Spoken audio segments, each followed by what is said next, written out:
वो अपनी बात स्टेज पर रखे। अस्सलाम वालेकुम वरहमतुल्लाह।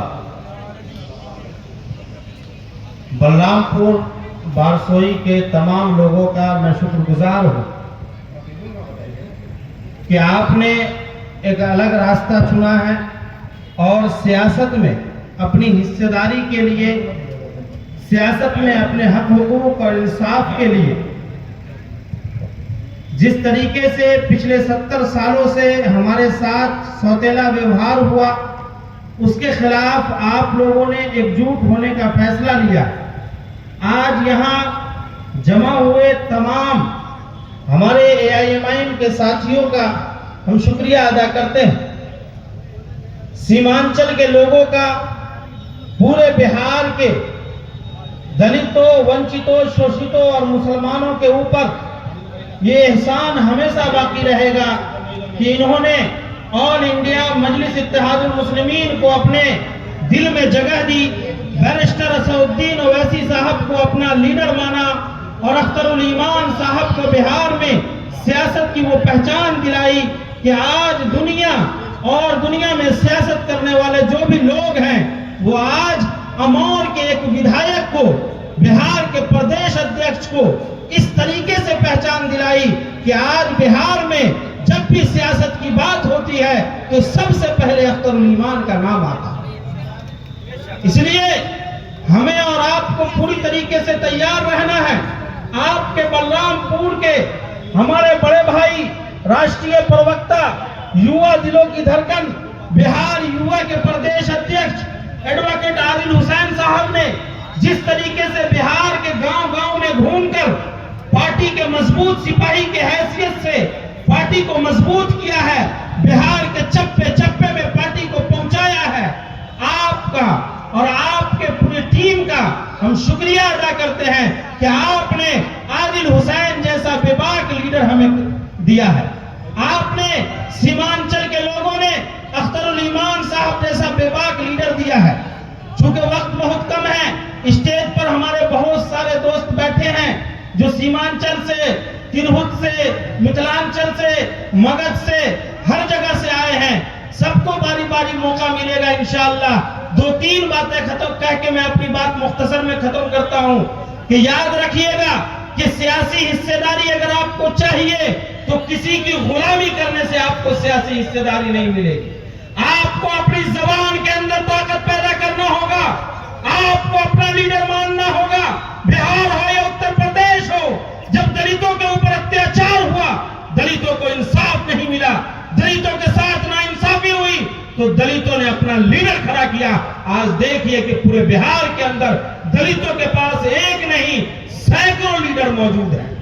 कुर्मियों का लीडर मौजूद है, राजपूत और ब्राह्मणों का लीडर मौजूद है, भूमियार का लीडर मौजूद है, यादवों का लीडर मौजूद है, माझी और सैनी का लीडर मौजूद है। लेकिन इसी बिहार के अंदर जब बिहार के 2.5 करोड़ मुसलमानों से यह सवाल किया जाता है कि आपका लीडर कौन है, तो लोगों की जबान बंद हो जाती है। हमारा आपसे सवाल है कि एक मर्तबा आवाज बुलंद करके बताइए कि आपका लीडर कौन है।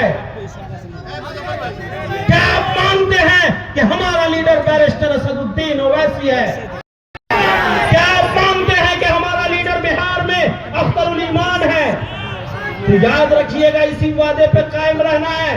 2025 की सियासत हम किसी की ठेकेदारी लेकर नहीं बैठे हैं कि किसी को सत्ता से हटाना है या किसी को सत्ता में बैठाना है।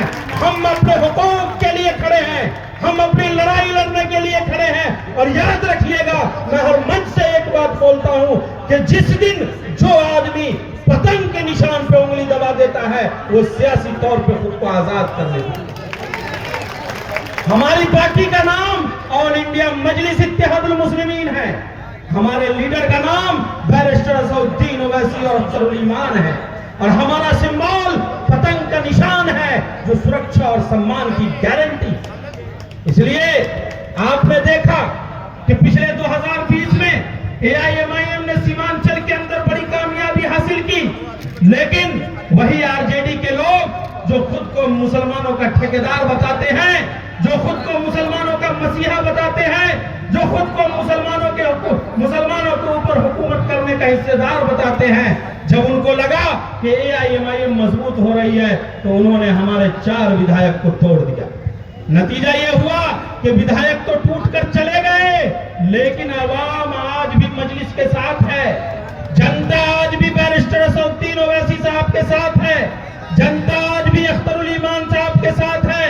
और इंशाअल्लाह वो वक्त दूर नहीं है, बस चंद महीने बच गए हैं कि बिहार की सियासत में, बिहार की राजनीति में AIMIM किंग मेकर बनकर उभरेगी और ये बात तय हो जाएगा कि हमारे बगैर कोई सत्ता की चाबी नहीं पा सकता, हमारे बगैर बहुत अच्छा, किसी के हाथ में बहुत सत्ता अच्छा। नहीं आएगी। आपने देखा कि पिछले दिनों में हमारे प्रदेश अध्यक्ष अख्तरुल ईमान साहब ने हर तरीके से प्रयास किया कि हमें गठबंधन में शामिल कर लिया जाए। हर तरीके से ये प्रयास किया गया कि गठबंधन में शामिल कर लिया जाए, लेकिन आपने देखा कि 18% मुसलमानों की क्या हैसियत थी कि हमें 6 सीट भी देने को लोग तैयार नहीं। मात्र 6 सीट का मांग हुआ, लेकिन 18% आबादी को 6 सीट देने के लिए तैयार नहीं है। जबकि इसी तेजस्वी यादव के पिता आदरणीय लालू प्रसाद यादव जी हमेशा कहा करते हैं कि जिसकी जितनी भागीदारी उसकी उतनी हिस्सेदारी। आप बताइए कि 14% मुसलमान, 14% यादव मुख्यमंत्री बनेगा, उप मुख्यमंत्री बनेगा, शिक्षा मंत्री और स्वास्थ्य मंत्री बनेगा, 1 2 नहीं 54 55 58 और 84 टिकट पाएगा और 18% मुसलमानों को आप 6 टिकट भी नहीं देंगे। ये कैसी हिस्सेदारी और कैसी भागीदारी है। इसलिए अब तैयार रहिए, हमें कोई मतलब नहीं है आरजेडी और कांग्रेस से, हमें कोई मतलब नहीं है भाजपा या जनता दल यू से, हमें मतलब है तो हमें अपने लीडर से मतलब है, हमें अपने क़यादत खड़ी करनी है, अपना लीडरशिप खड़ा करना है। और एक बात याद रखिएगा कि हमने खैरात में ये फूल नहीं पाए हैं, हमने खैरात में ये फूल नहीं पाए हैं, खूने दिल सर्फ किया है तो बहार आई। 11 साल की मेहनत है, बिहार के चप्पा चप्पा में पार्टी के एक सिपाहियों ने अपने खून और पसीने को लगाकर मेहनत किया है, तब आप बलरामपुर की इस धरती पर आज नौजवानों के अंदर ये जोश देख रहे हैं। और सिर्फ सीमांचल ही नहीं, सीमांचल से बाहर आप मिथिलांचल को चलिए, तिरहुत या मगध को चलिए, जहां भी जाइएगा वहां बैरिस्टर असदुद्दीन ओवैसी साहब के चाहने वाले, अख्तरुल ईमान साहब से मोहब्बत करने वाले, AIMIM को अपनी पार्टी मानने वाले लोग मिलेंगे। इसलिए अब सिर्फ सीमांचल नहीं, पूरा बिहार तैयार है। और इस मर्तबा 2025 में जो लोग ये दावा कर रहे हैं कि हम सत्ता में आ रहे हैं, उनको हम इस स्टेज से बता रहे हैं कि सत्ता में तुम्हें आने के लिए पहले किशनगंज के दारुल ईमान आना पड़ेगा। किशनगंज के दारुल ईमान जब पहुंचोगे तभी तुम्हारी सरकार बनेगी। तारीख हमेशा अपने आप को दोहराती है। वो दिन याद होगा आप लोगों को कि भारत की सबसे super power leader Indira Gandhi को हैदराबाद के दारुस्सलाम को जाना पड़ा था। इंशाअल्लाह 2025 के चुनाव के बाद जिसको भी सरकार बनानी होगी उसको सीमांचल की धरती किशनगंज के दारुल ईमान आना पड़ेगा। क्या आप इस बात के लिए तैयार हैं? अगर तैयार हैं तो हमारे साथ एक बार नारा लगाइए, बैरिस्टर असदुद्दीन ओवैसी, बैरिस्टर असदुद्दीन ओवैसी, अख्तरुल ईमान, अख्तरुल ईमान, अख्तरुल ईमान, आदिल हसन आजाद, आदिल हसन आजाद, आदिल हसन आजाद, ऑल इंडिया मजलिस इत्तेहादुल मुस्लिमीन, सीमांचल की जनता, बलरामपुर की जनता, बलरामपुर की जनता। बहुत बहुत शुक्रिया, बहुत बहुत शुक्रिया।